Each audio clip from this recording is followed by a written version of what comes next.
Hello family, perhaps you recognize this clock. It hung on the wall at Gowie and Granddad's house in Sharon and later on her wall at the apartment in Newmarket. It was a mechanical clock, electromechanical clock, and it sat on my workbench for about 30 plus years, and I wanted to turn it into an internet clock so that the time is always correct.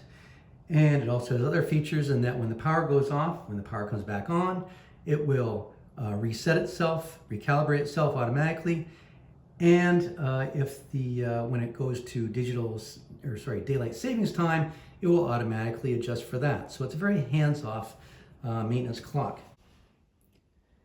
The mechanical clock work's been replaced with a microcontroller that talks to the internet to get the current time, and it has two stepper motors that run the gears on a custom-built 3D printed gearbox. So we'll power it up here. So right now it's going out to the internet to get the time. And as soon as it has the time, it's going to start calibrating the minute and hour hands. So I've got the hour hand running to the 0 position to 12 o'clock so it can calibrate itself. There is a magnetic sensor in the clockwork that detects when each hand is at 12 o'clock. So it has its 0 position.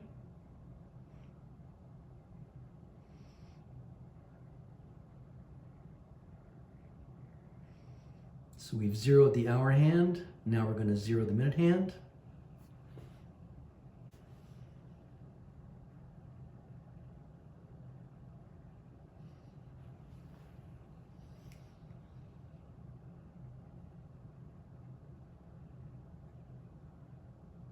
And now the minute hand is zeroed, so now the hour hand is going to go to the current hour.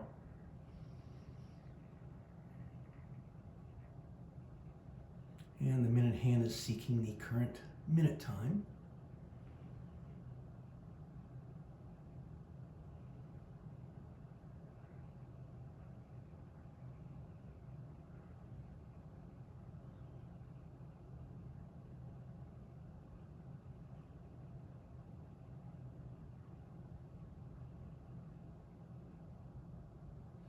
And now we're all set for the timekeeping. So now the clock is keeping internet time. Thank you very much.